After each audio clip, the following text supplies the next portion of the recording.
Testing 1, 2. Hey, there we go. There we go. Man, that was an ordeal. Holy cow. Sheesh. And not the good sheesh kind, but the bad sheesh. That was a nightmare. Hey, Princess Lucrum Chum. Thank you for joining the stream. Hope you're feeling alright.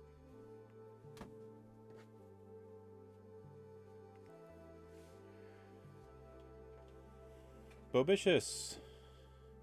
Or is that Bobicious? Or Bobicus? I think Bobicus is a pretty cool name if it is Bobicus. I think that's fantastic. Hey, Pharaoh, welcome to the stream. It's been a while since I've had you on.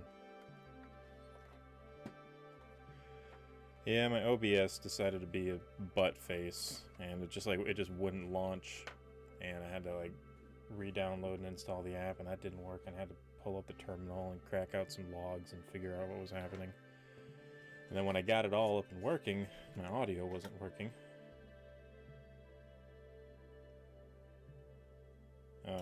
I was just computers. Am I right? Stupid computers. So this is, let's see here. Got some new super glue that I'm trying. I normally buy these little disposable guys. They're small, so if they sit around and go bad, you don't lose out on a bunch of super glue. Super glue will like dries when it gets exposed to oxygen. So if you buy it in small amounts, it doesn't go bad. Or like this will go bad, but it won't make the whole thing go bad. But I got this stuff, this Starbond multi-purpose medium high performance premium cyan acrylate. Cyan acrylate is abbreviated CA glue, or CA. It's super glue. But I've seen oh wow, that's just a straight up bottle top. I've seen a bunch of people use these fancy little tips, and I was kind of excited to try some of these. And I got a good deal on this with like these little guys. Get all fancy with their like beep beep beep beep beep micro applicators. But this had, oh wow, that's already a pretty stinking small applicator. Sheesh.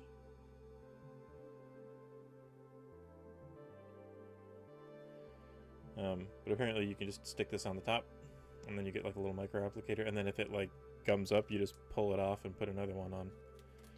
And then if this whole thing gums up, you can they give you a spare one. So it's nice. Thought I'd give it a try. Let's see here. Let's put you, I don't know, I'll toss you over there for now. And you too.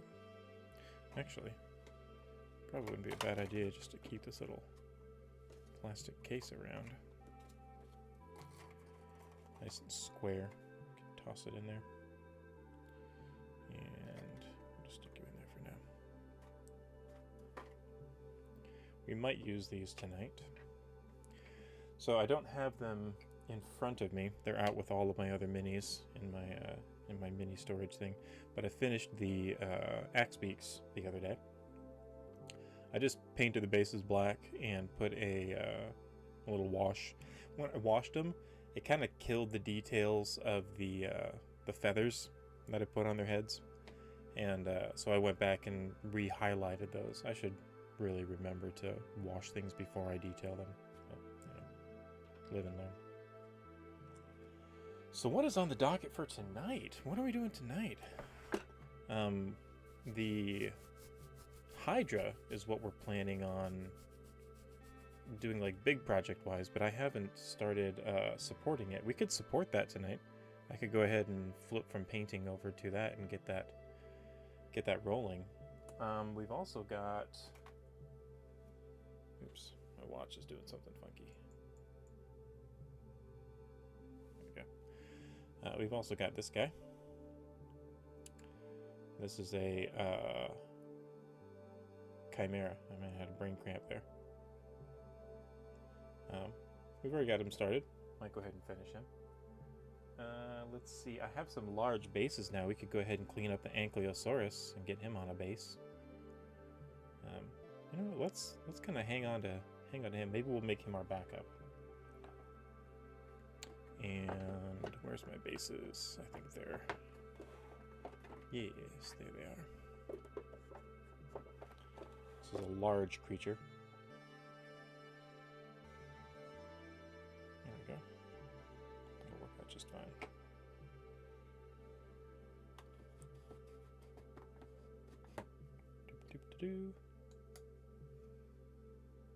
Yeah. So let's see if we missed anything cleaning this guy up, because this was another one of the minis that I really rushed.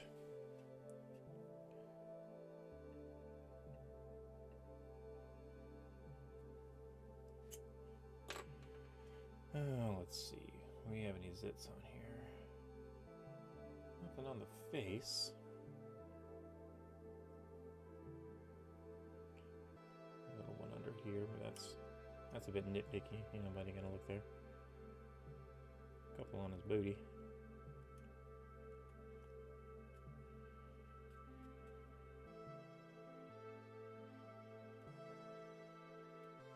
Yes.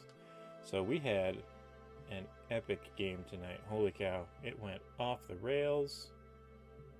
And I loved every minute of it. It was great. My players, they never cease to surprise me. And I love it. Love it, love it, love it, love it. I love when they... You know, you always hear the stories about, oh, you know, we started the... What is it? There's that one story that's been going around by Brandon Lee Mulligan about how he started his campaign off with a wedding. And it was like some dwarvish wedding, and the party was there, and it was supposed to be like this big scene to introduce their big bad guy, or something to that effect. And he made some offhanded comment just to kind of like throw some flavor into it, that, you know, maybe the bride just didn't seem happy, kind of seemed dour. And he said that like the party just would not have that. They were like, we're like, she's getting like forcefully wed to this guy, and she's like not into this. We're going to kidnap her, take her away, you know, and get her out of here. Get her to somewhere safe. And he was like, what? Because this was just like a set piece. Like the bad guy was supposed to come up, upset the kingdom. They were gonna like go chase down this bad guy or whatever. But he just kind of rolled with it, and he was like, well, I mean, okay, that's what you do.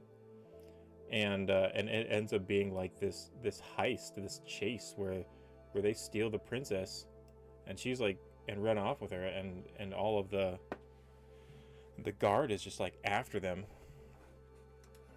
and it's like this heist / chase where they I got some super glue on my knife earlier, messing up with the tip, but it just like totally threw the campaign for a loop. And you always hear stories about that as a dungeon master, of like, oh, that one time when the players were doing the crazy thing and they totally went off rails, and you know, this, that, and the other. But I haven't had it happen to me too incredibly many times. It seems to be happening more lately, and I think that's a combination of me as a DM being open to that kind of stuff and just kind of saying yes and rolling with it, but also to my players being willing to do what they're thinking. You know, because a lot of times when you're a player, you get these crazy ideas, and you can often tell too, because the players will be like, what if we did this? And then they'll survey the room, looking around for approval. Like, is that a dumb idea? And then some people will be like, oh, that's a terrible idea. They'd catch us, you know, they do this, that, and the other. And they're like, oh, okay. And then there's more consensus around the party on what they're going to do. But it's like, instead of asking, if you just kind of like do it, like my character is mad at this thing, and and then you just start talking your character like, why the heck are you doing that? Instead of asking for permission and getting a consensus to make the optimal or the right choice, because you don't want to break the game, or you're like worried about breaking it. If you just kind of do it, say, I'm mad. And then if the other players are like, whoa, hey, you know, calm down, it's not that big of a deal, then they need to act as their character and be like, hey, like, I understand your anger, but this is important. We need to make sure we do this thing. Then you're actually playing out the story. And so a lot of times the players, I think, can, if they get in that needing approval and looking for the optimal solution, they can end up like playing these mini adventures at the table that never happen. They just kind of live in the theoretical world of that would be cool, and it never happens, and then they just end up taking the safe route and whatnot. And that's not necessarily a bad thing. I just find that there are much more interesting stories to be told if you what's the word? If you just do what you're thinking. And that's not an excuse to like be a jerk about stuff and say, well, that's what my character do, and I would punch the newborn baby or whatever. I don't know why I turned into Bane. Maybe that's why he came up in the game tonight. But we are going to be painting a chimera, so let's see if we can find a reference image. A chimera. Chimera. A chimera. There you are, you beautiful beast. He said, looking at the camera on his laptop.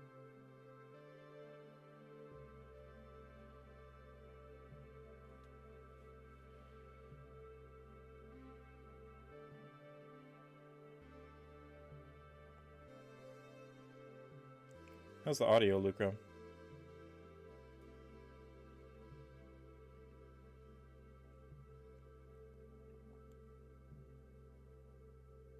You might be zonked out by now, actually. Alright, I got my reference image. Let's pull that up here. References. Reference image.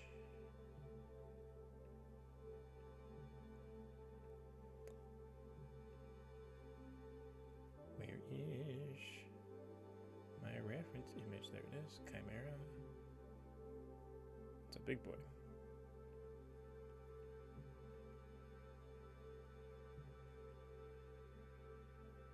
Nice.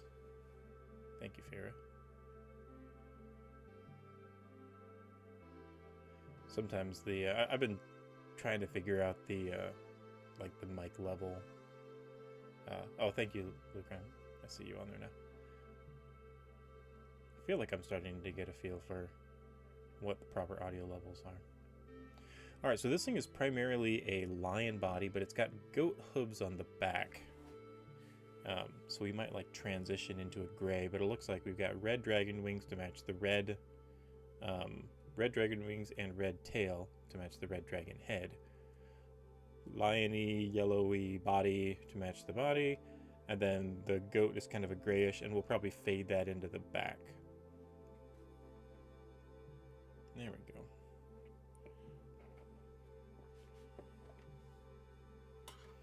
Alright, so let's pick out some colors. Let's get a paintbrush.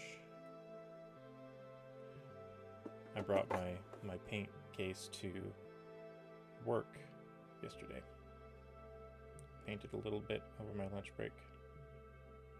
It's one of the things I love about this paint case. So you can just fold the front up, bring it with you wherever you go. I'd love to like bring it to a park one day, just sit out in like a pavilion or something, paint outside. That has some stuff in it. Let me clean this real quick. This is paintbrush cleaner. It's very valuable. It's good stuff. It's just soap. Well, it's not just soap, but it is soap. You just get your brush wet, swipe it around in here a bunch so that it gets all goopy. Work the paint together with your fingers like this. Kind of work a little lather in there, kind of like you're putting soap or shampoo. Kind of rub it around a little bit. And then what I like to do is get it a little bit wet and go like this. just around in circles. And I like to do it in the palm of my hand. And you'll notice that it works the soap away from the tip of the brush into up towards the barrel. You can kind of see it right there. See how it's like frothing up right there? And this will grab all of the paint particles and it'll actually get up in the barrel and pull the paint particles out. Then you can wipe it off. Rinse it off a little. And then rinse and repeat.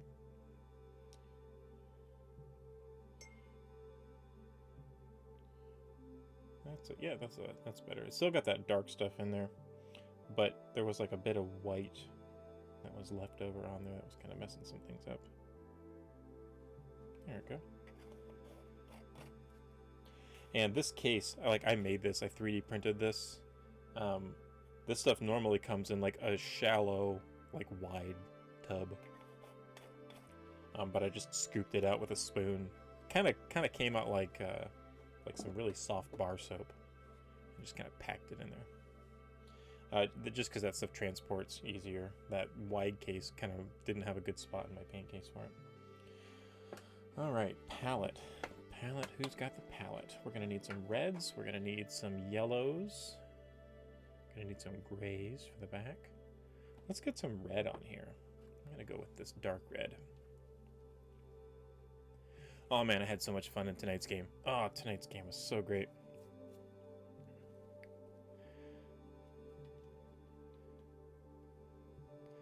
I love it when the players go off the rails. So yeah, that was like the first time, or like one of the few times I've like experienced players going off the rails and just coming up with an idea that was so much better than what I had in store. And really, they accomplished the same thing that I was anticipating to happen in the story. You know, that they would go to the manor. We're playing Lost Mines of Phandelver, by the way. Babacus.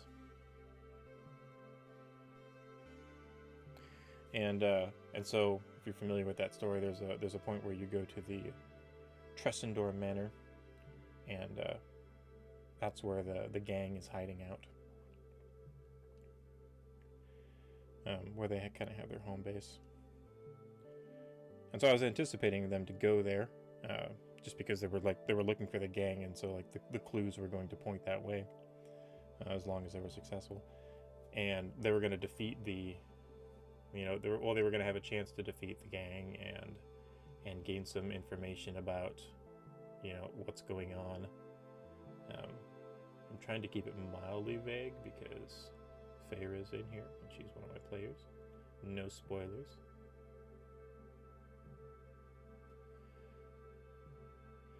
Oh yeah, Thingiverse.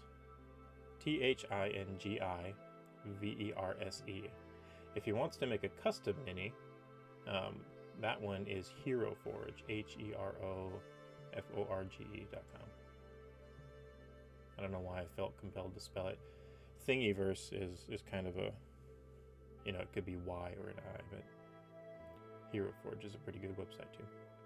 But HeroForge's minis cost like $7.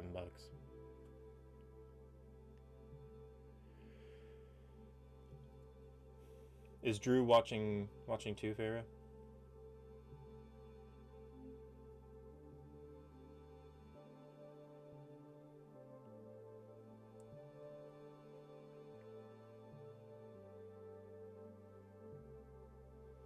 If he is, I wouldn't mind having him on and talking character creation stuff. I think that could be really fun. He could get in Discord and I could pipe his audio in. He'd be on the show.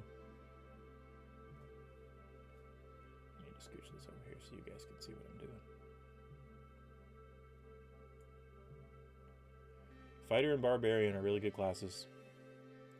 A lot of folks think that they're kind of basic.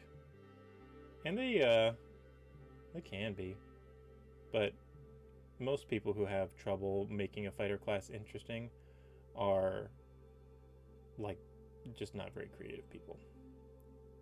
There are some very cool examples of very cool fighters and barbarians out there. One of my favorite characters in my home campaign was our barbarian. His name was well, so my son played him, um, and he wrote down no name on the character sheet because he wanted to like play a character that he didn't. Gotcha. He wanted to play a character that like didn't know their name. Like he was kind of like raised in the wilderness and didn't know his name. He was a gnome barbarian, so it was like this little powerhouse, this little built short stack. And I was a player at the beginning of the campaign, so my character was like a snarky, suave bard. And so he was like coming up with nicknames for everybody. And he called our gnome barbarian Ankles, because he just like came up to their ankles was the joke, and it just kind of stuck, and he fell in love with it. And so yeah, we had Ankles the gnome barbarian, and man, he was a cool character. I really liked Ankles a lot. He had a lot of heart, and he was a powerhouse, man. He hit like a truck.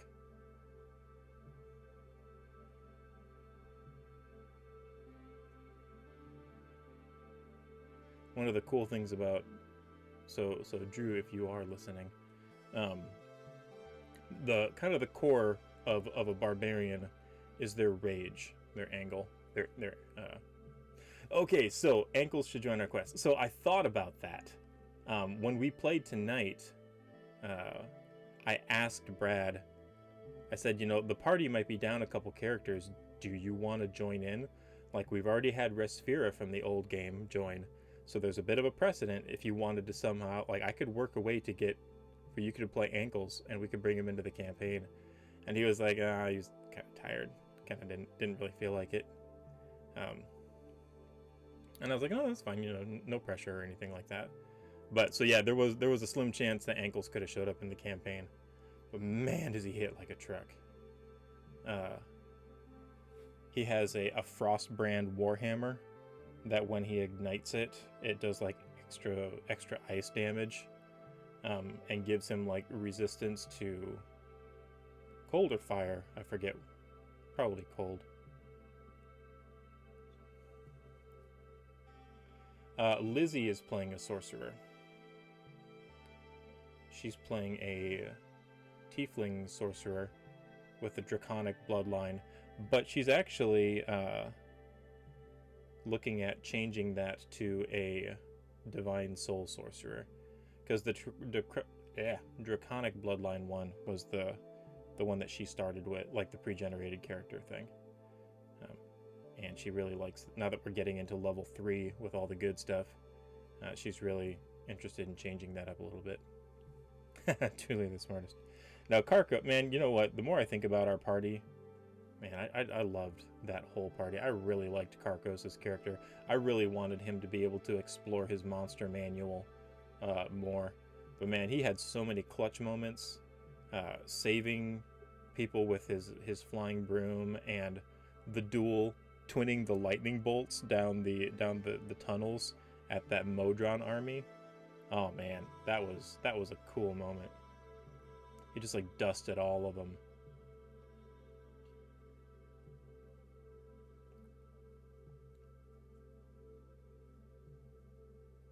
Anyway, Drew, back to barbarians. Yeah, Golomancy would be awesome. Back to barbarians. So barbarians, their key or central mechanic is their rage, and their rage is kind of like, it can be for different reasons. It's not just like necessarily blind rage, just like, or anger management problems or whatever. You can get creative with it and have different things, but so you have certain amounts of times that per day that you can go into a rage, quote unquote.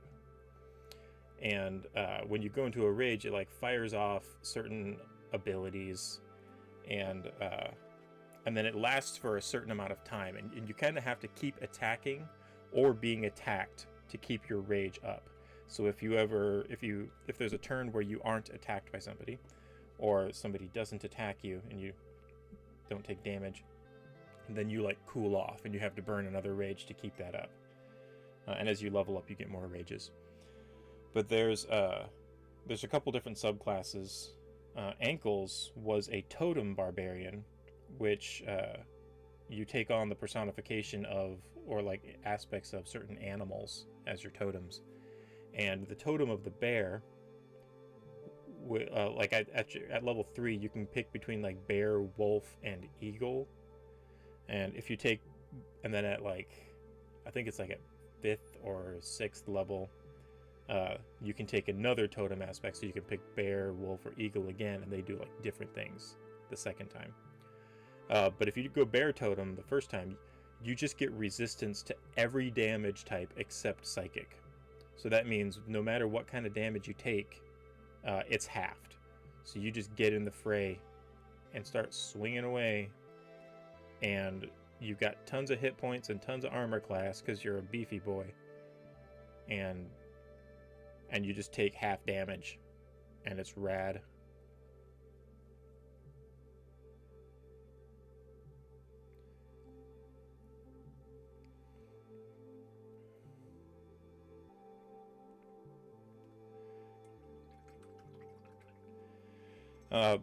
If you don't take the bear totem, you do gain resistance. Like every barbarian gains resistance to like the mundane damage types, like piercing, slashing, and bludgeoning damage. You just gain resistance to that. But that doesn't apply to things like magical damage or elemental damage like fire and ice and stuff.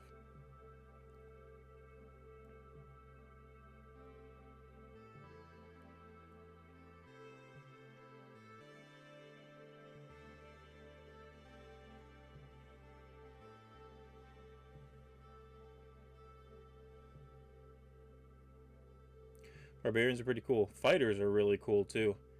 I would actually really like to play a fighter. I played one with, it was like an experimental game that we tried out with some Unearthed Arcana. If you're not familiar, Unearthed Arcana is like when D&D, when Wizards of the Coast like beta tests some stuff. They're trying something out. They'll release it as what's called Unearthed Arcana and let people play test it and then give feedback on what it's like. And there was one that was in playtest at the time called the Rune Knight, and I made this dwarven lady. Her name was Brucelle Whitbuckle. She was my favorite. I liked her a lot. She was great. But fighters are pretty great. They're kind of simple, and so they're easy to manage mechanically. They're wicked strong, and especially at lower levels. A lot of people will say that fighters will carry a party until they get to the higher levels, and then that's when like the other classes get their crazy wacky stuff, and then they'll carry the fighters along at the super duper higher levels. The fighters get, oh goodness, they get some pretty great fighting styles for like adding extra protection. Like if you have a shield and you're next to somebody and they get attacked, you can just like knock stuff away with your shield to make the attack miss. You can do like 2-weapon fighting where you're getting double hits. You can do like archery. You can do dex-based fighters.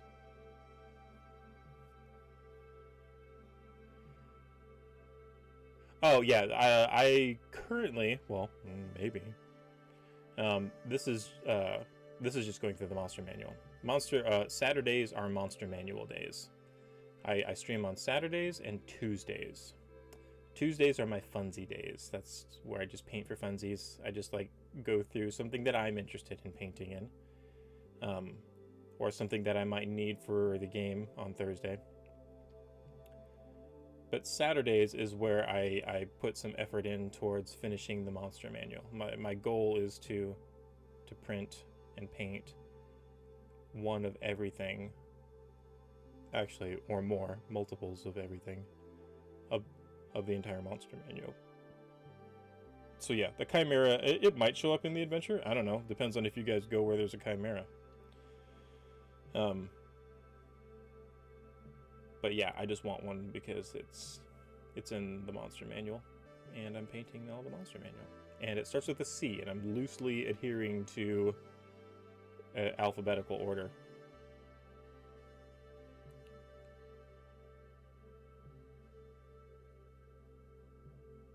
I kind of wanted a big project to work on too, that I could like slowly chip away at, which is why I was looking at doing the Hydra. And I think that the Hydra is going to be really fun and something to look forward to. But that's in the H's, that's further down. It's also going to take a long time to paint. I mean, not paint, it's going to take a long time to paint, but to print the Hydra. I'm going to have to do it like each of the heads. Well, I'm probably going to be able to do like 3 heads at a time. So that's like 2 prints for the heads, 1 for the body, and probably 1 for the tail. Because it's a big boy. And I don't know if, hopefully none of those prints fail. If any of them fail, I'll have to, re-support them. Oops. And, and then print it again. That body's going to take a long time because it's stretched vertically. And that always increases the print time on resin stuff. Hey, Ice! Welcome to the stream. We're painting a Chimera.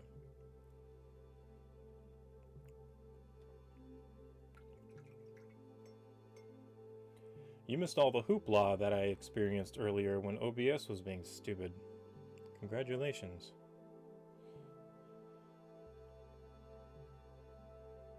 Barbarians and fighters are really good. So I don't think that Drew will go wrong either way. Although I will say I was talking to Chris a little bit after the game, after you guys left, and he was talking about how Drew was going to name his character Word, which is Drew backwards, and I was like, oh no, he should have him invert the syllables instead of the letters. So instead of Drew, he'd be Rude. I thought it'd be, if he's gonna be like a punk, quasi-evil,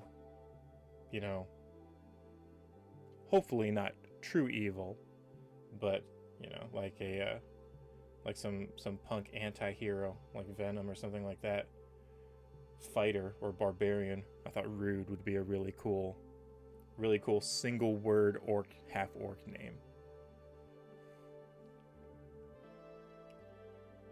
But that's Drew's character, not mine. Yeah, you really didn't miss anything. It was a lot of me not streaming, and then about 10 minutes of we're starting soon while I got the stream working, and then the audio was freaking out.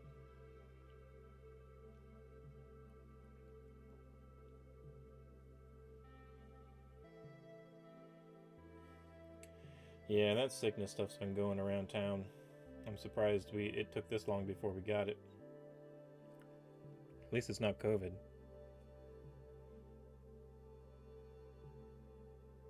Still not fun.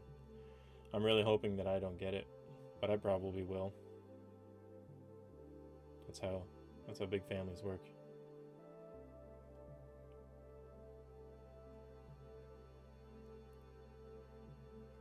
Oh man, keep moving.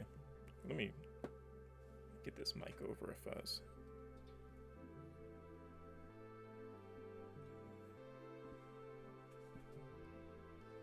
Pardon me if this is loud.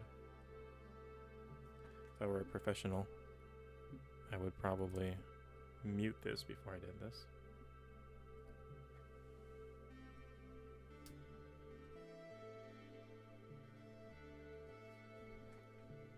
There, now maybe I'll stay under the camera a little bit more now.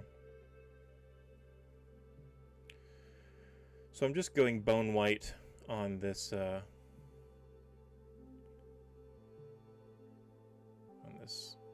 back goat part Figure I'll put a wash on it. Probably a black wash. Kind of give it a gray tinge. I think that will probably look woolly.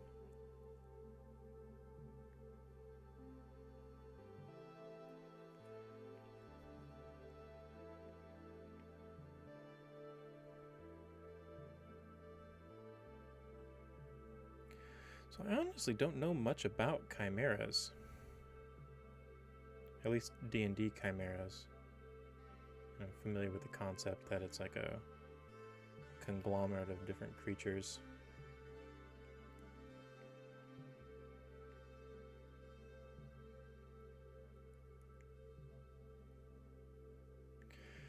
Willing to bet it's got multi-attack. Because it's got 3 heads. Get it?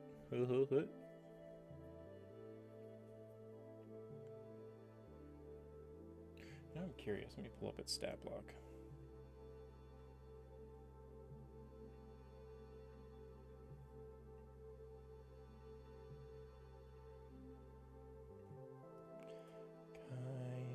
Chimera. Let's see what it do.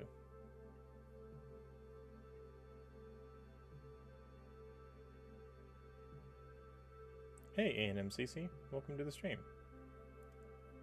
Hope you're feeling well. Chimeras. What's the deal with chimeras? They do have multi-attack. Chimera makes 3 attacks. Called it. One with its bite, one with its horns, and one with its claws.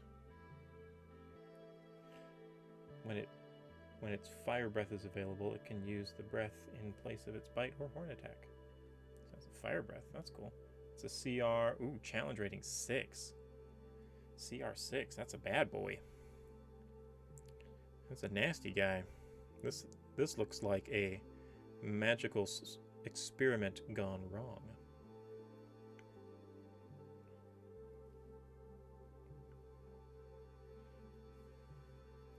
Oof, their attacks are +7 to hit. That's hard. Doesn't look like it has a lot of crazy stuff, though.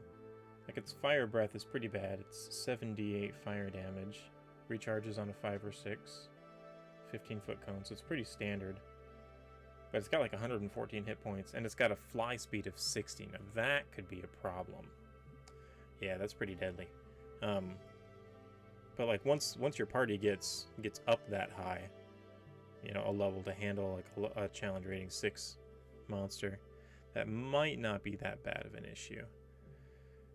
You probably need to coordinate some attacks. Find some way of tying it down, keeping it from flying all over the place. Because if this thing just like flew off and like dove in and did flybys, like that could be pretty detrimental. There wouldn't be a lot that you could do against it, except for like maybe holding your actions with ranged attacks.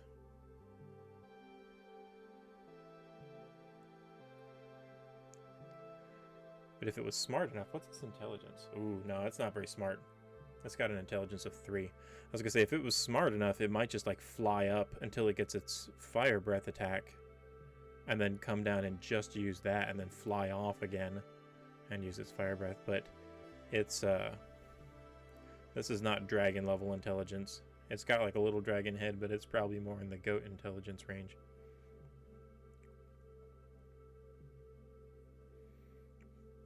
Probably a lot of conflicting instincts going on. There we go. Need to work on my feathering technique to blend between these different body types and different body parts.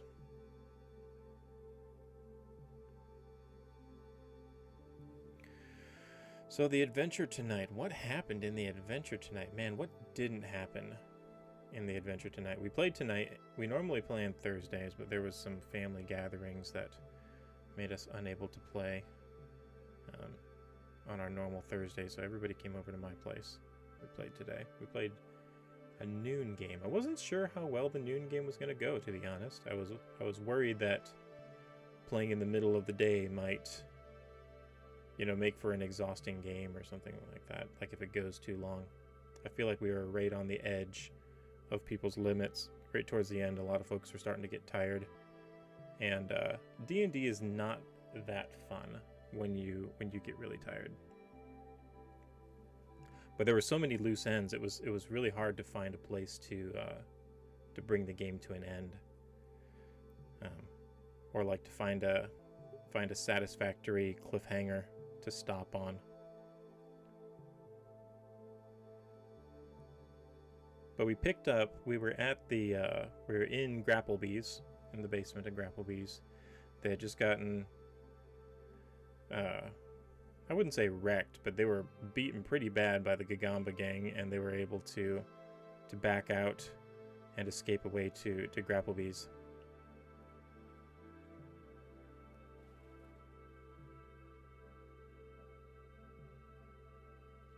A wizard did it. It's magic. That's how the multiple heads work.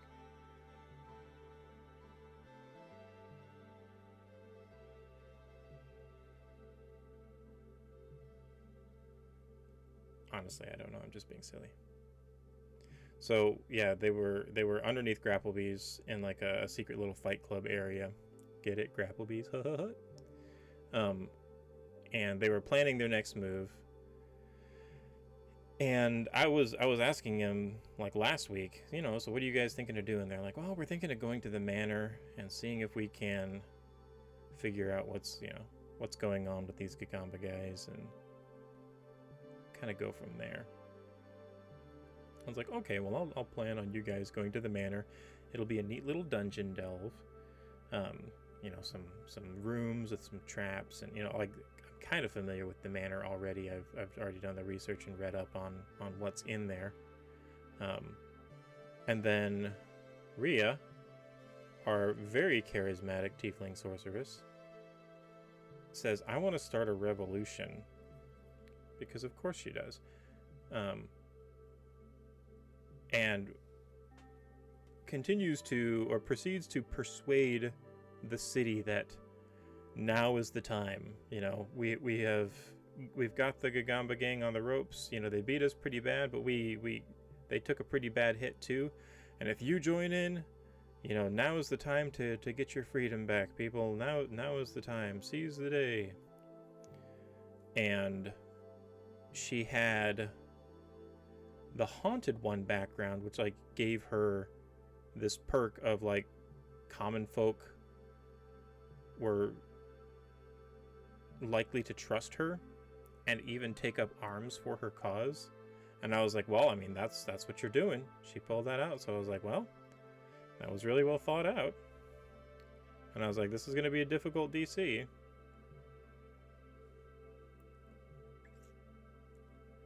It depends on the creature.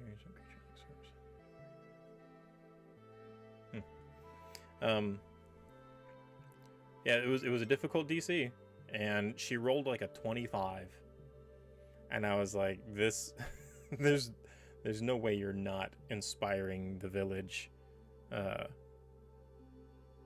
to take up arms.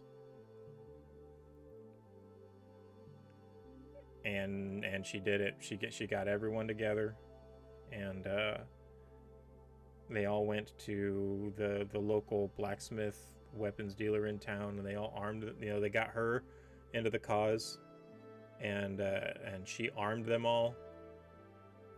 And so what was going to be normal combat ended up being almost like a war. It was on a grander scale. I had to kind of abstract some of the stuff and make some judgments on the fly on how combat was going to work, because I hadn't really looked into any large-scale combat rules. I know Kingdoms and Warfare, the book that Matt Colville did a while ago, has some rules on commanding armies, essentially. And the battle went great. It was super epic. There was a B plot.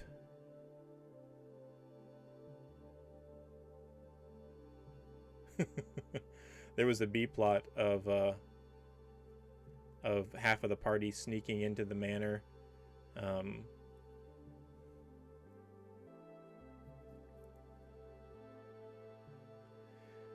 because they were going to sneak in and drop some explosives and just drop the manor on top of them, on top of the bad guys. And that didn't go so well. But the big war that was going out front was awesome, and it was epic, as the kids say.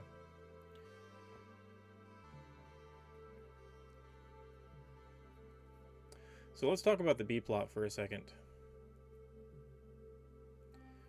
Drew's character, which he wasn't there at the time, he came in a little later, and Jack and Alligar, the wood elf ranger, they all went. Yeah, it was pretty great. You were in the living room listening in on it, weren't you? Alligar and Jack, their warlock, and Drew, the paladin, they all sneak inside the manor, and they have these 2 boxes of these little acorn charges. I think I found them in the Explorer's Guide to Wildmount. And they had like 2 boxes of 20 of them, and they were gonna like set them on the beams or support columns or something like that, and they were gonna blow things up. And they were sneaking around down there, trying to be all stealthy. And underneath the manor, there is a Nothic, who is.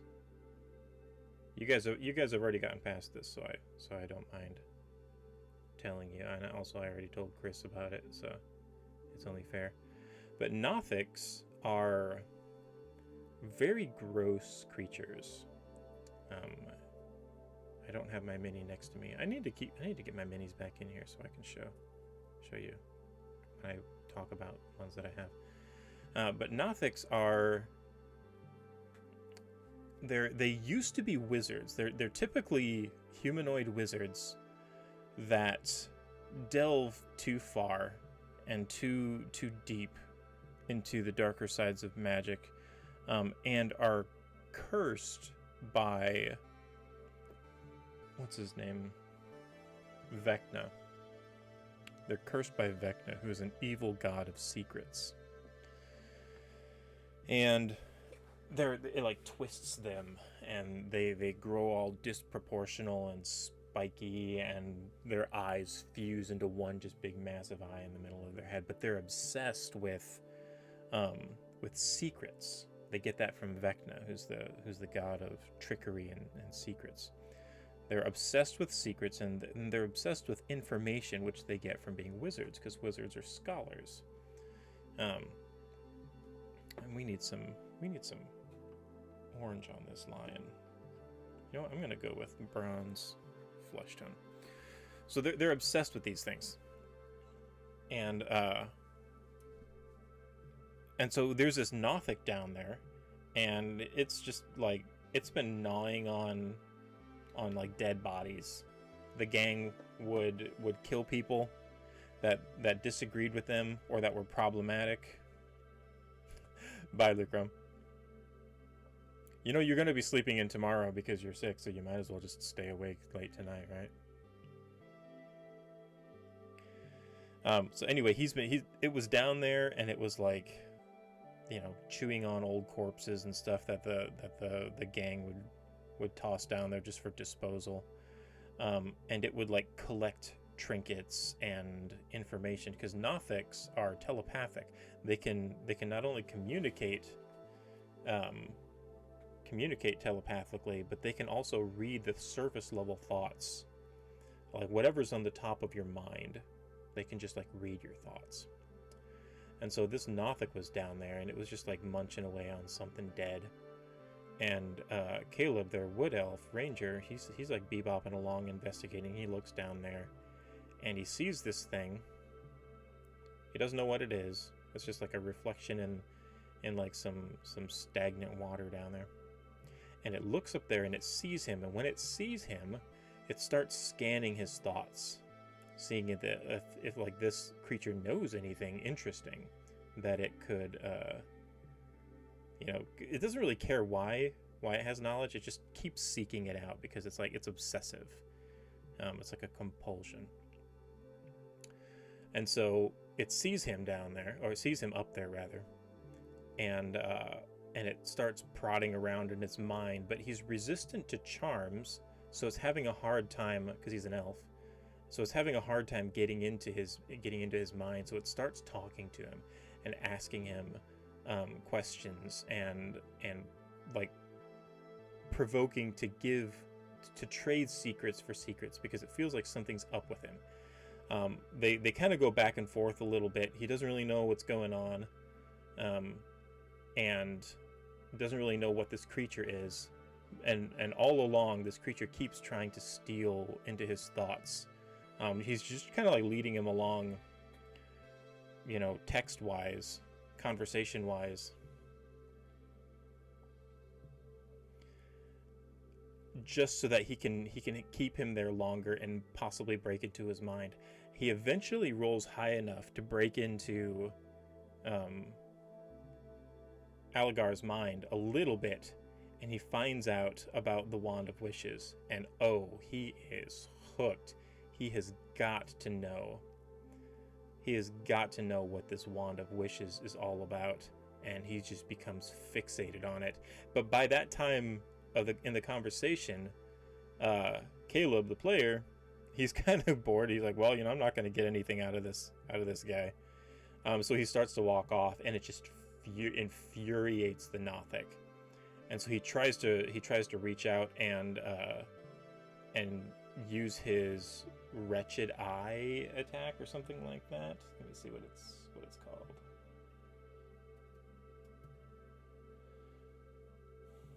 Rotting Gaze. The Nothic targets one creature it can see within 30 feet.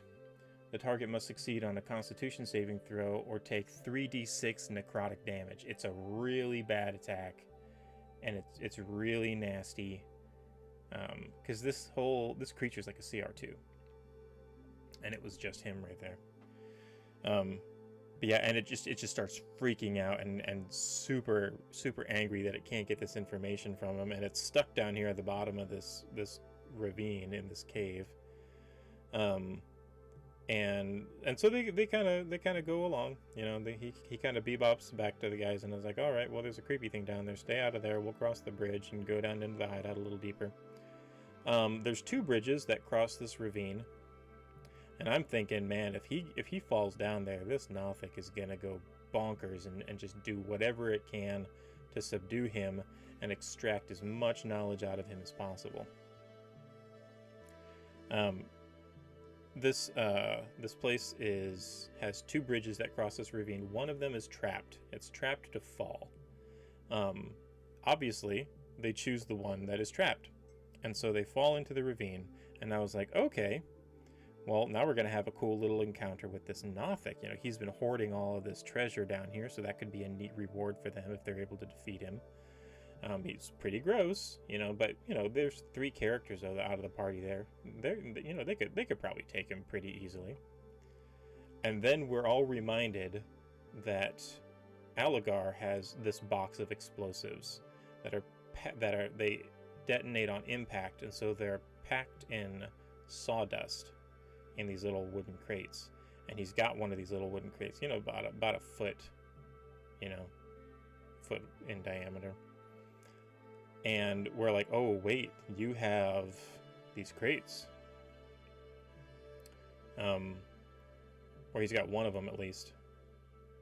And so I roll to see if the fall, this 20-foot fall, sets off these explosives. And I rolled like a 2. And I was like, okay, well, these explosives are going off. Make a dexterity saving throw to get out of the way. See if you can take half damage from this thing. And he rolls like a 3 plus something. And Drew rolled he rolled decent because he took half damage. But Drew, the paladin, he fell down too because he was on the bridge. And he rolled like a 5, so he failed his save. And there was 20 in here. And I looked at the item later, like when I was looking up the damage, and they do like 1d8 bludgeoning damage of like concussive force. And that was like 20d8 damage. and it just erupted in this massive explosion that ended up it went past, it killed both of them. Like, they instantly died. It went past their hit point max, and just killed them instantly. No death saves. It was pretty gruesome. And I calculated the damage up, and it was like 81 damage. And then while they were all talking about how horrible this was, I was doing the math in my head on like the structural integrity of the cavern,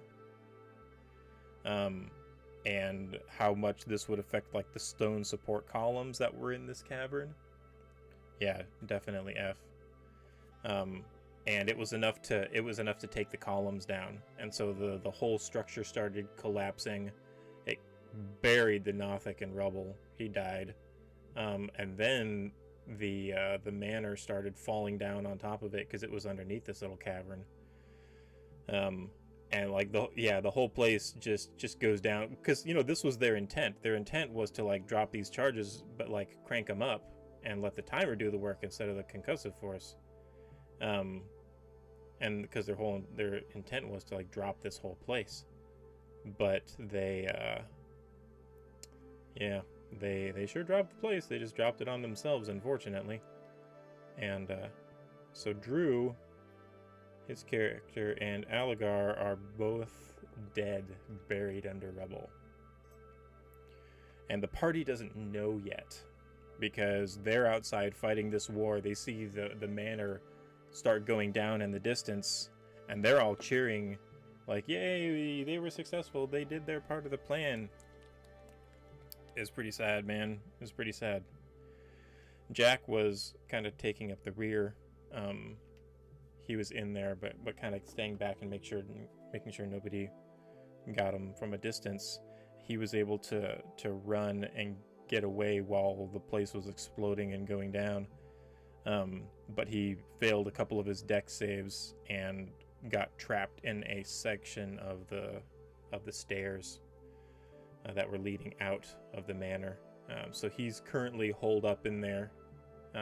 He was able to poke a hole through and get some daylight, but he's a warlock. He's not very strong, and so he's stuck in there right now, kind of probably gonna wait out the night, see what happens. But oh man, I felt so bad.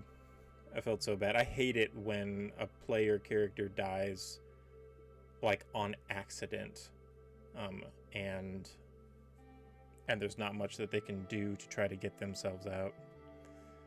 I hate it so much. It's not very satisfying story-wise, but sometimes you can't avoid it.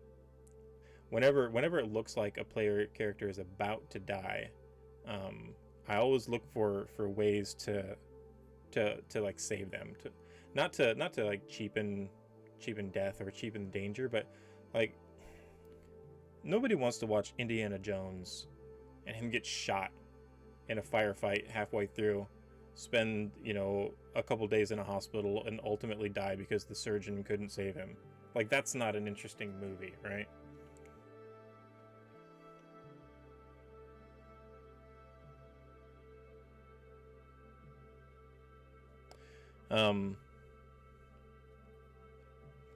So it's like, death, I think, should happen when it is appropriate to the story.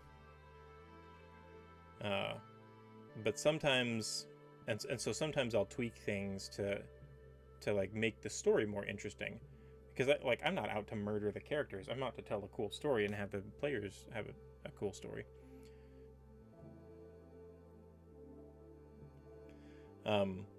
So it's like, a lot of times what will happen in my games, especially at lower levels, is if the party drops to 0 hit points, the monsters, like if it's like a creature, like a goblin or something, they might not kill the characters. They might capture them, and they'll wake up in the goblin's camp.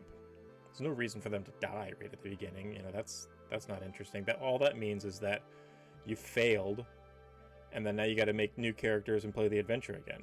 And that's just boring, if anything.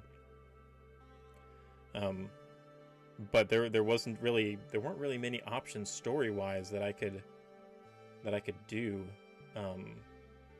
because they were both right there. It exploded right between them.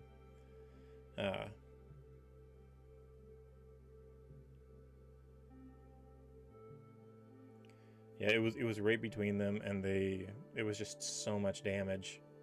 There really wasn't much that I could do to make it more cinematic and less impactful. So, yeah, we got 2 player deaths. Drew and Aligar are dead. We might see them again, or there might be some thing to their story. I don't know. There hasn't been much time between the game and now, so I've been kind of noodling around what some possibilities are. There are resurrection spells. There are ways of bringing characters back. Not so much at lower levels, like they'd have to find somebody. And when it comes to resurrection spells, it's like time is of the essence. The less time that has gone by, the easier it is, and the lower level spells it takes to revive somebody. The cheapest one is like a minute or something like that. Then the next one, or like 10 minutes. And then the next one is like an hour or something like that. But the really, really expensive ones are like if it's been over a week. And if they have to go up to Neverwinter to find somebody who can do this, that's gonna be a good bit of travel, and they're probably not like that's True Resurrection is like a bonkers high level spell. Even if they find somebody who can cast it, because that's not only game breaking ish, that's kind of like society breaking. Like if you could just true resurrect anybody easily, like why would you not just do that all the time? Why would you not just like create a city where your people never die? So it's not very common. They would have to find somebody who can do it, and that person would probably send them on a quest to get something or do them a favor or owe them in some way for them to be able to earn that favor. And it would have to be really significant because it's like a 9th level spell or something. Or they could cast Wish if they get the Wand of Wishes at the end. They could cast Wish and then cast True Resurrection and bring back... Actually, they wouldn't be able to do it with True Resurrection because there's 2 characters dead. They would have to pick one of them if they wanted to just cast True Resurrection. They would probably have to make a wish to wish both of them back to life. Which could be dicey, because when you make a wish, there's like... Wish is an odd spell because it goes against nature and the fabric of reality. If you are like, it's almost like in the world wants to move in a certain direction. It wants to flow in a certain way. Time, almost like how in fiction, time wants to flow in a certain way. And if you try to alter time, weird things and bad things can happen. Unexpected things can happen. And so Wish kind of has this reputation of, if you wish for something, it's almost like, unless you're very careful with your wording, it can almost backfire like a bad genie wish, where you say, I wish for all the gold in the world, and then all of a sudden all of the gold in the world appears above you, falls down, and kills you. Or something like, I wish for all the gold in the world, and so now if it appears in a big pile in front of you, but now the world like doesn't use gold anymore. Like if people don't have money to trade, like if they don't have any gold, if you have all of it, it's like the worst inflation ever. Gold is devalued and nobody uses it for anything anymore because they can't get it. So it's like you can walk around with gold and people aren't going to buy it because they can't use it to sell it to anybody else. Or if you say, I wish that my friend would raise from the dead, he comes back as a zombie, because that's how things typically raise from the dead. Like you have to be really specific, because when you try to bend reality, that's when the TVA comes and punches you. But because when you bend reality, it wants to bend back. It wants to follow where it would normally go, which is that Drew and Aligar died. So if you're trying to bend that out, you got to be super specific, and you got to be very careful with how you word it, because it could backfire.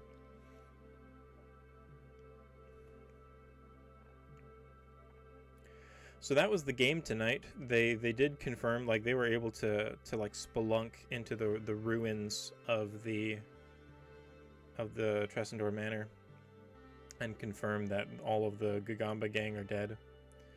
I was a little bummed by that. I really liked Merv and Barek and Ina. I thought that they could be cool reoccurring characters that might come up and have some cross-plot stuff. But I mean, it's like it's already happened once again. Night, Luke. Luke Rum. Get some rest. Hope you feel better tomorrow. I like to like it already happened once with what was it, the doppelganger. That was supposed to be is a reoccurring lieutenant of the Black Spider's army, or forces rather, and they typically show back up in the story and, you know, have different moments, but like they killed him right at the beginning. It's like, well, she's gone, so they're not going to see her again. So the party has a very destructive tendency right now of just obliterating any sort of opposition, which is a little interesting, but maybe they can work that into their team's name. And maybe they'll be a little bit more cautious with stuff now that 2 of their party members died from this. But alright, so we got the base coats on here. I think the story's been great so far. I think it really has. It's been really, really, really, really, really great. It's fan-stinkin-tastic. I'm loving it. I'm loving finally getting my moments of, like, hey, we're going to start a revolution, and it turning out to just be, like, the war. I think the War of Phandalin is going to, like, go down in the annals of history in my game world. The time that Phandalin was oppressed and they rose up against it and earned back their freedom. The players are totally going to be heroes now. They are, like, everybody, they're never going to pay for drinks again in this village or town. I keep interchanging town, village, and city. Yeah, they're never going to pay for drinks here again.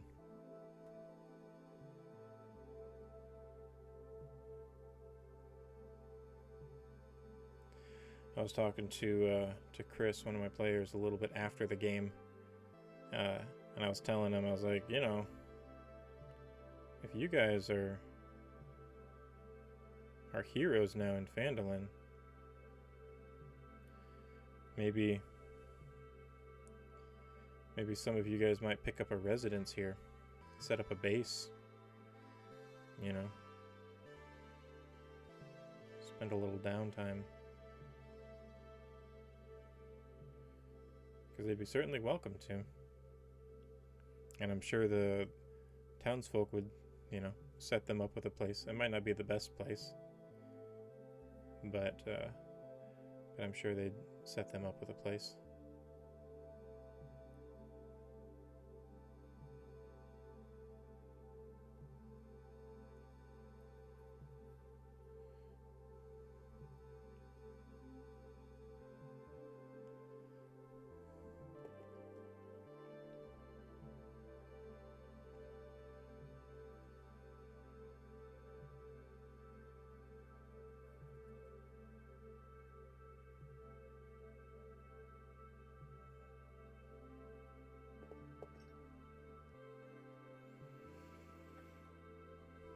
Okay, Chimera, what do you need next? I think... You know what? I think you need some washing.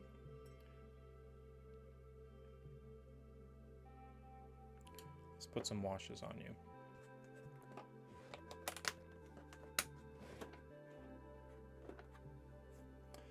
let's go Carroburg Crimson. That's going to be our red. And then we're going to do Nuln Oil for the black, or for the white part. And what do we want to do for the lion? Probably a shade of brown. I kind of want to say Seraphim Sepia. That might not be dark enough. Look at that reference image. Yeah. We can do like some, well, you know what? He's got like some darker brown. I wonder if we could go some Agrax Earthshade on him.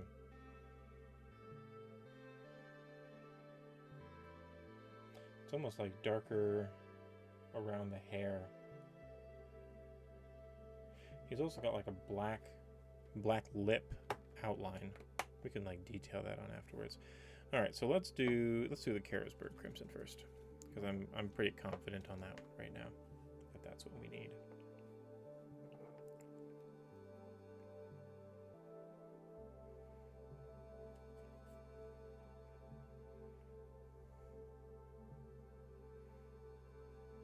I got those axe beaks ready tonight, and Feyre didn't use them. I was wondering if she was going to wild shape. Hey, girly. Welcome to the stream. We paint Dungeons and Dragon minis and talk about Dungeons and Dragons adventures. And sometimes I do Dungeons and Dragons 3D miniature stuff. Sometimes I support models to print. But tonight's Saturday, so we're working on the monster manual. We're working on getting one of every monster in the monster manual printed and painted. So it's Chimera night, and the moon is right. Gonna have some fun, show you how it's done. TGIS.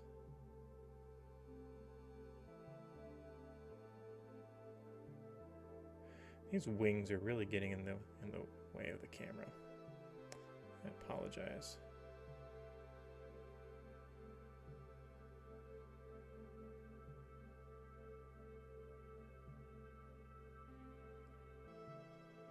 I'm curious to see what new characters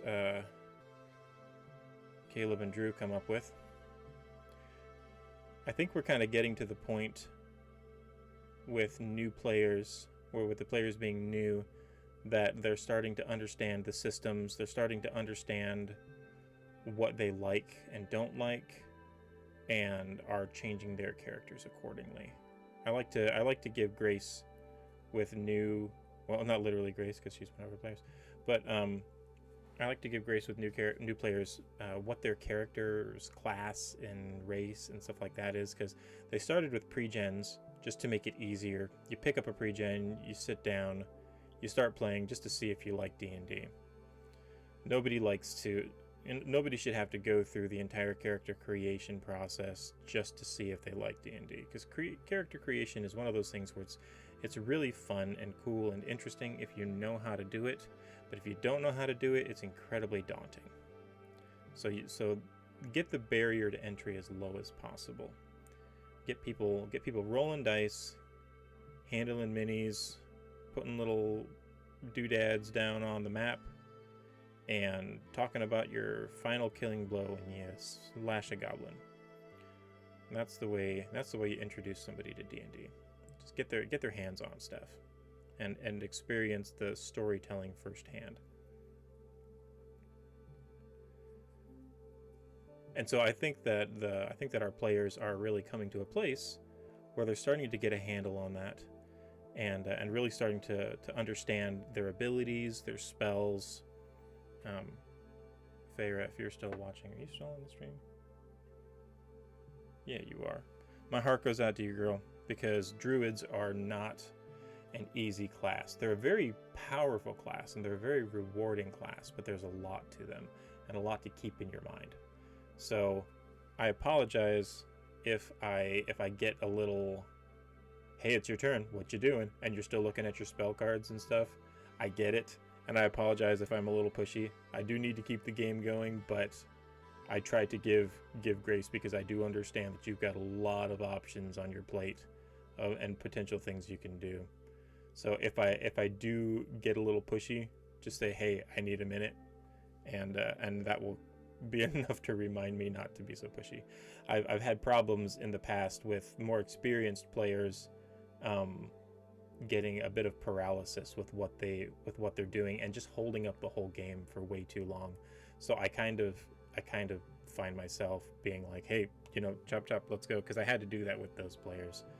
But I don't like to be a jerk about it or anything, and I know that you guys are new players, so. But druids are really cool, and they're really strong, but they're right up there with wizards as like one of the more difficult classes to play, in my opinion. Just because there's a lot to them. But I'm curious what kind of characters Drew and Caleb are gonna come up with. I'm really excited to see their stuff. I hope they do some neat backstory stuff. I had some backstory stuff planned for Drew that was going to actually come up potentially this game and the next game, but we'll never know about it now. But that's the way it goes. Whenever you're preparing as a DM, you kind of have to hold loosely. You don't prepare story, you prepare scenarios. And if those scenarios come up, then you're ready for them because you prepared for them. But you never really prepare story. About the only time that you can actually have complete control of something is the beginning. A lot of people think that the dungeon master has complete control over the game, and to a certain degree they do. But if you as a dungeon master kept control of everything, you just end up being a jerk.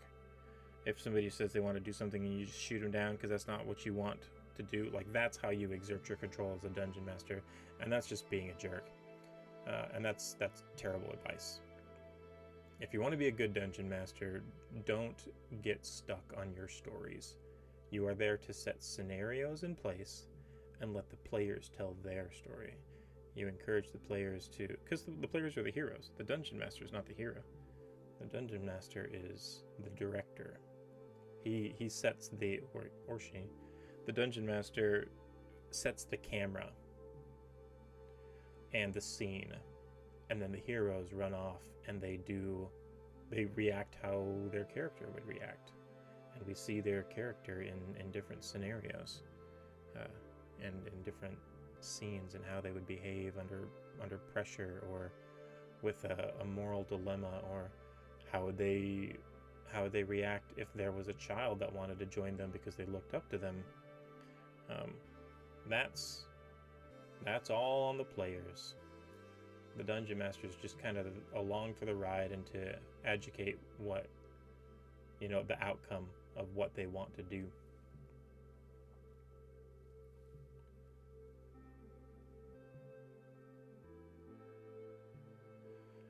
Boy, did I not know what they wanted to do tonight. I thought they were gonna go.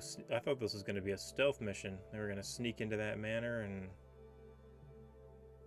probably fail stealth rolls because Drew's a paladin and he's wearing heavy armor and they're at disadvantage and he's not very dexy. But that's like to be expected. I figured this was gonna be like a stealth mission where they were gonna hop in there and sneak around and maybe overhear some secrets, and I'd be able to. They'd listen in, and I'd be able to like drop some secrets about some stuff that was going to go around, and they would understand, a little bit more about what was going on with the Gagamba gang and the Black Spider and how it all tied together. But nope, they rallied the city into a war and won, and it was awesome, and it was way better than what I had planned.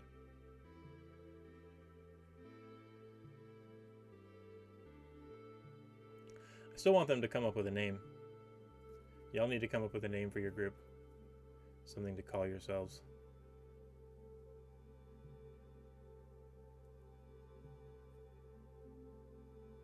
Be like the Fandolin 5. Or something like that.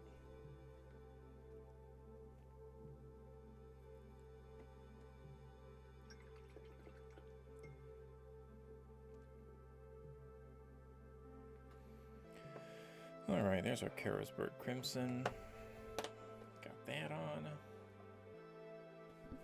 Stretch the old elbow.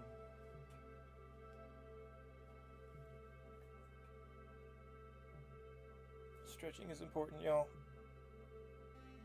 Ooh, that feels good.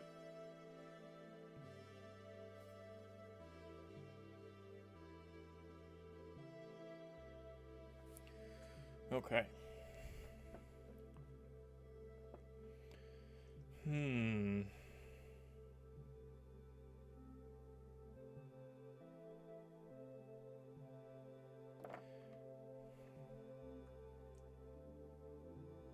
Yeah, let's do this one.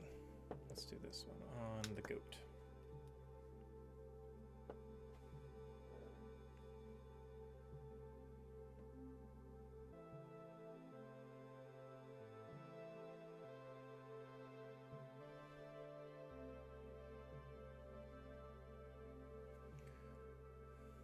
Start with your hindquarters.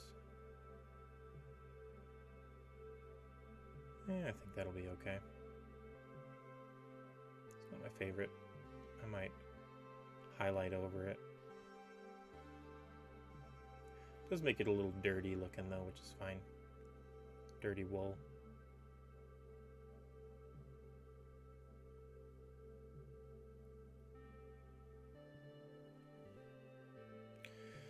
Actually, I really kind of don't like that.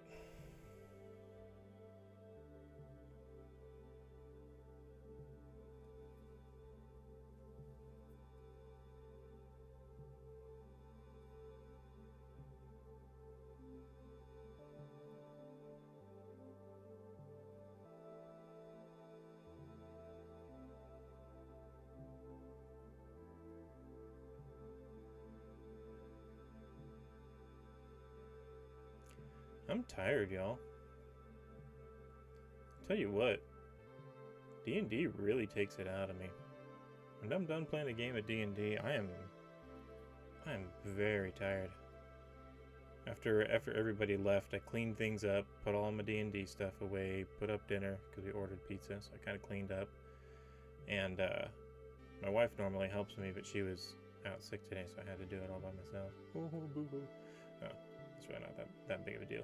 But I got it all put away, and I sat down on the couch, and I was watching my kids play some of the Nintendo's new garage game builder thing. He's been kind of doodling around on that. And I was just sitting there, and I conked out for maybe like 30, 45 minutes. I was just very tired. So tired. Well, speaking of which, what time are we at? Only at 11 o'clock. Wow. Or almost at 11, so we actually need to wrap up. Oh, that's why it doesn't feel so late. It's because I got a late start. I started at like 9:30.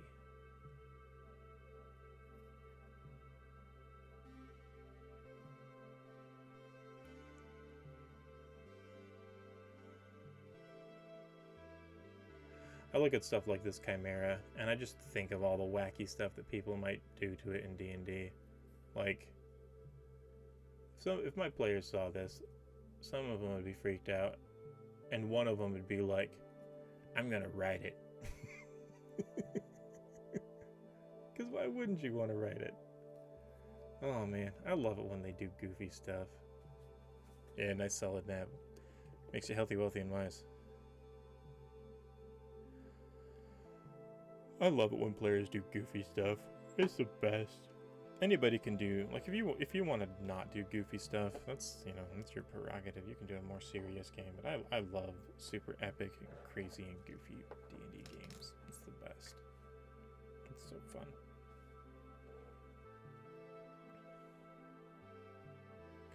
They're all level 3 now, so that means they all get their really cool stuff. Which also means that we are at the end of chapter 2 in the story. We're at the halfway mark. There's 4 chapters. Chapter 1 was the Cragmaw Cave, Cragmaw Hideout. Chapter 2 is the goings-on in Phandalin. potentially, like they could have gone off the beaten path and like searched for Cragmaw Castle and done that first, or or second rather. Like that's entirely possible. But like but yeah, we're halfway through the story. 2 more chapters and we'll be done. And then they won't get to play D&D anymore. They don't realize it, but you're only allowed to play 1 campaign, and then you can never play D&D again. Wink. Or they may end up like every other D&D party and just play that 1 campaign for 5 years. I'd actually love to be a part of a multi-year campaign. I think the longest campaign I've ever played was like 1.5 years. And I believe that was my home game. A lot of people don't realize how long you can play D&D. Because, with open-ended story creation, like as long as there's adventures to go on, and as long as your players still want to play their characters, I mean, they can go on for a long time. I don't personally know, but I know of people online. The one that comes to mind is Brendan Lee Mulligan. He's been playing one for like 13 or 14 years. And they just like keep going on adventures and keep doing stuff, and there's been like, lots of stuff. Once you get up into like the higher tiers of play, things can get very big and very spread out. Like the scale of the world matters. Things like if you're 1st level to 5th level, that's tier 1, and you're kind of expected to be like, you're the apprentices of your class. You're going to be like local heroes. You're going to save a town, save a village. If you travel the countryside, people aren't going to know you, but when you return home, like everybody cheers. They all remember that time you saved them from the nasty, gross hyena people. That goat looks a lot better now that it's next to all the other ones. I kind of like the contrast of it. It's not... It feels a little disjointed though. I don't know what I need to do to it. I'm going to put this under the fan, and then I think I'm going to come back with some Agrax Earthshade, the darker brown wash, and go over the lion part with that. But yeah, so like tier 1, you're local. You're a local hero. And tier 2, like you start to get some recognition. Like you go to other cities and people have heard tales of you. Once you get up into like tier 3 and tier 4, like level 15 to level 20, you should probably be ruling something. Like I was telling the party today that Phandolin's a small town. It's not very big. It's not even big enough to have a local wizard. Most towns have a local wizard. Once you get up to level 15, you should probably, like between 10 and 15 and 15 and 20, you should probably be the local wizard in a town. Like you should have a town that you protect and manage and keep track of and take care of and stuff, and have people that serve you and whatnot, because you are powerful enough to lead people. And that's a level of play that I've never gotten into as a DM or as a player. I think we're gonna need to bust out the file for this one. His feetsies are all rounded. Look at that, he's got round feetsies.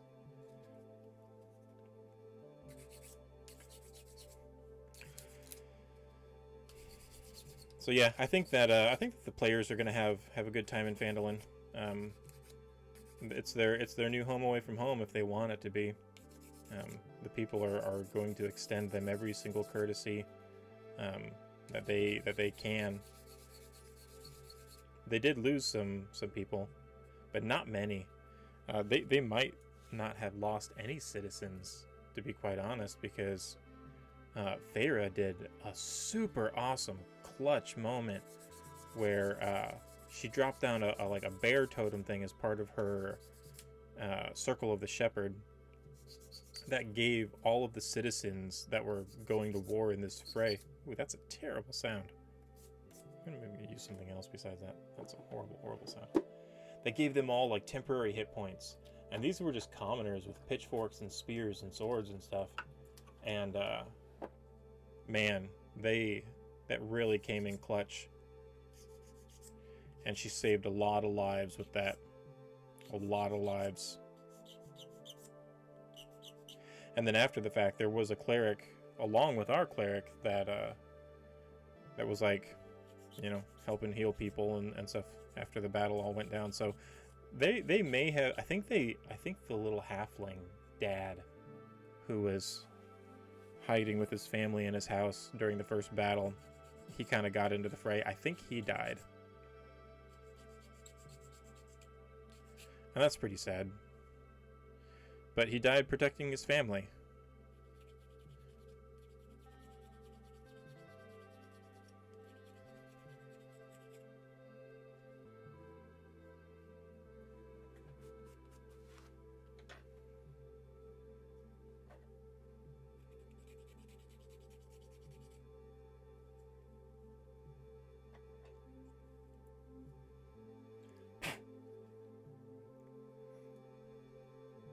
So there's definitely going to be some aftermath. I'm going to have to put some thought into the ramifications of just went down and how it's going to affect the people in town. You know, some people are probably going to be mad.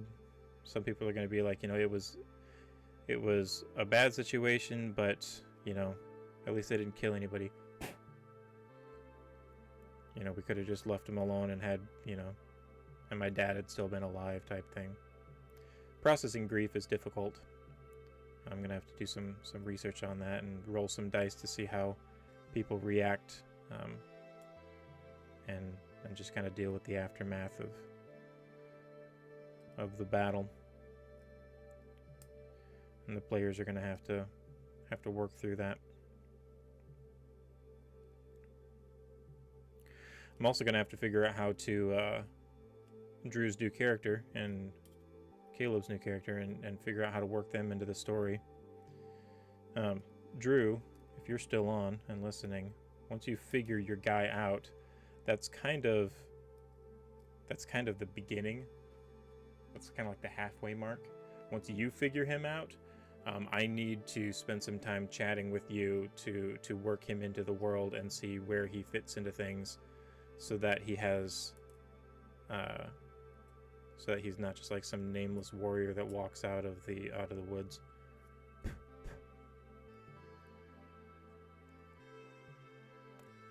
So plan on getting on a call or something, or texting maybe. Maybe we can text over lunch breaks this week.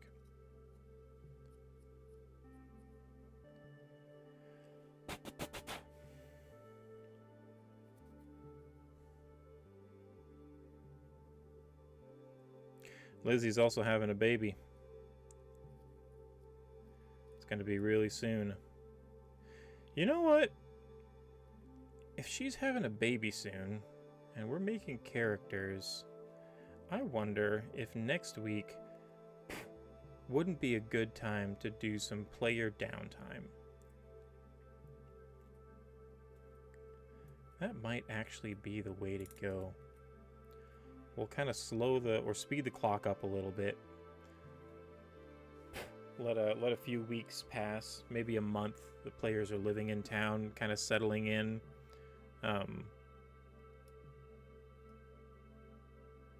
And the town kind of, I mean, I guess that's if they want to. There is a bit of a rush right now with making sure that the threat is handled.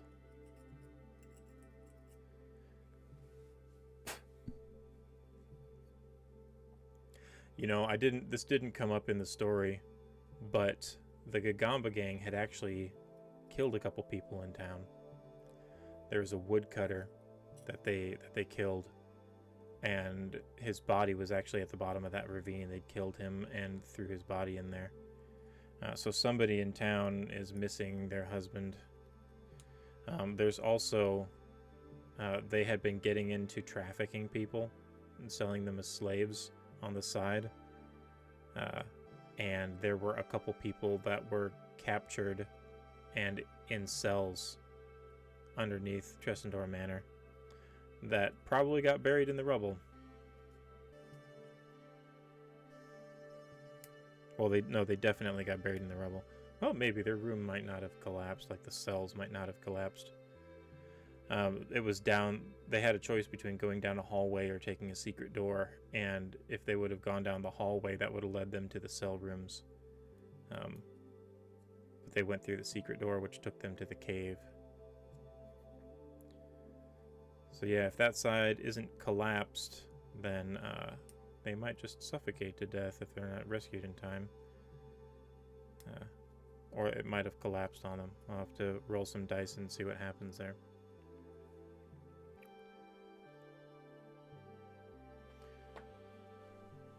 Alright, let's put a little Agrax Earthshade on this guy, and then I'm going to call it a night, because I am tired.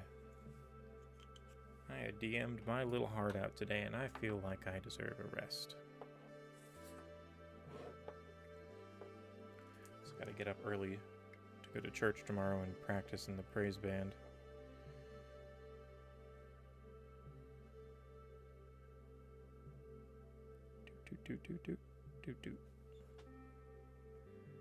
Agrax. Oh yeah, I think that's gonna add something.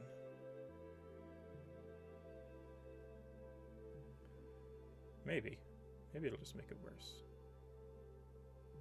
Who knows? Worst case scenario, I just paint it all over again.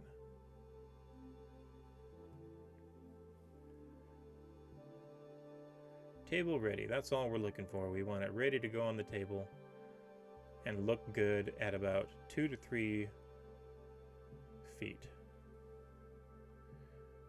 Because their players are probably going to pick it up and look at it and say, "Oh, that looks neat," and then they're going to put it back down and forget about what it looked like up close and play with it 2 to 3 feet away from them the majority of the time.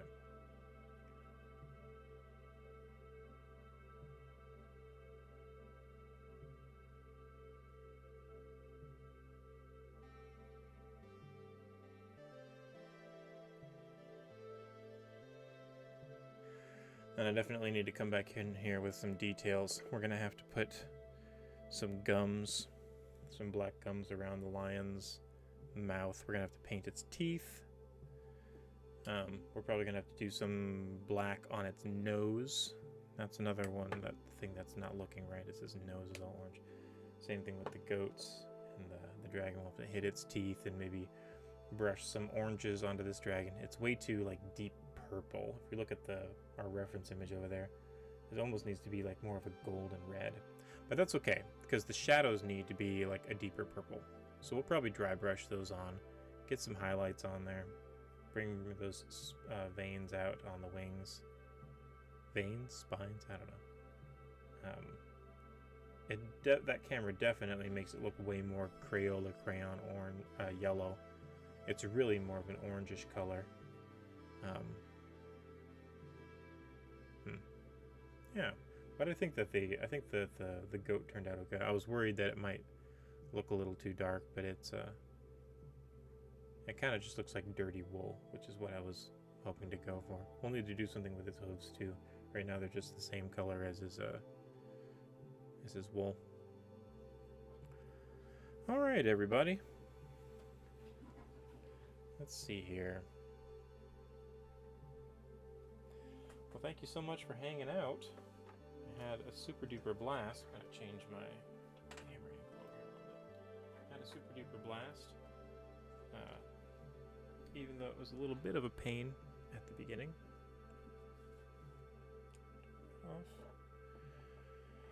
But I think this guy's gonna turn out really great. I think this color, like from this camera, even though the camera's a less quality, the lighting is actually a bit more accurate for the shade. I wonder why that is. I wonder if that one's not white balanced properly. I should look at that. I don't like all these 3D printed lines. I don't know why I get these lines at such even intervals on my photon printer. Like, it doesn't make sense why that would do that regularly, but I've never been able to figure out how to get rid of it, because it's like everywhere. It's even like on the top. Yep. What you gonna do? So we've got that guy. We're gonna get the Ankylosaurus done. I might go ahead and get the little Azer. Yeah, he's over there. So we can knock him. Oh, you know what we need to do? I know what we need to do. We need to update our list.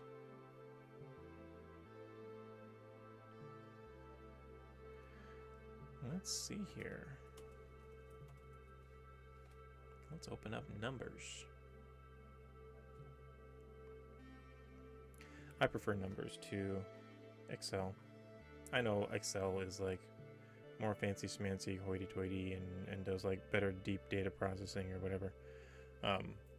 And that's true. Like it has like a lot more industry standard functions and stuff like that. But I like Excel's layout, and it's a lot like the stuff that I do. It's a lot less clicks to do the stuff that I do. All right, so we have. Let's see, where is our Chimera? Chimera. Okay, so we're gonna have to paint that. The Ankylosaurus has been cleaned. Where's my Ankylosaurus? Ankylosaurus has been cleaned. We're gonna need to glue it and prime it and get it based. The Ankylosaurus is huge. I thought it was large. Because that looks large to me. Like that's a large base. That looks normal to me, but apparently this thing's huge. That's a huge base. I guess he still kind of fits on it. Huh. Yeah. Well, I've got a large base here to put him on. Maybe they're including his tail, or maybe I should have scaled him up a little bit. Is he really large? I mean, is he really huge? I'm gonna Google it real quick.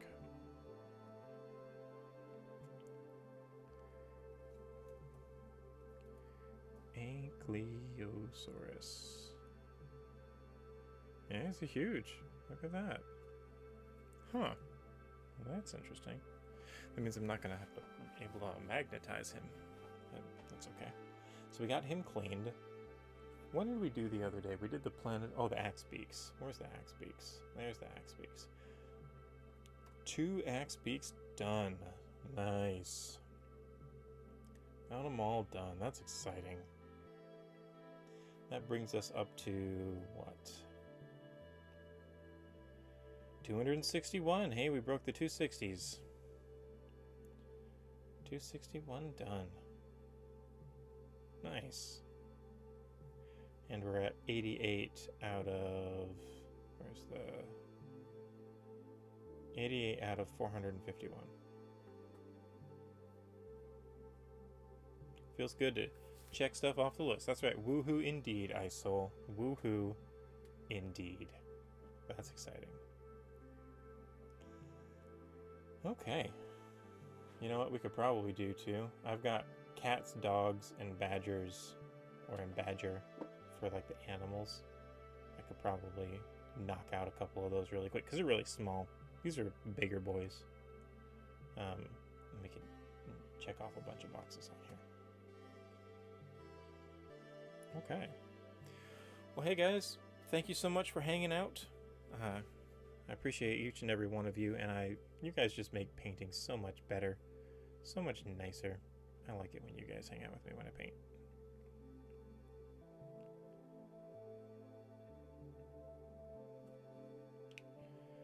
All right. Well, hey, is that Girly? Ghrly? I like that name. That's a cool name. It's very clever, man. Y'all people on the internet, you're so clever. Sometimes I think I'm smart, and y'all are just so clever. All right. Well, I'm going to sign off. I hope you guys had a fantastic time, and I'll see you Tuesday.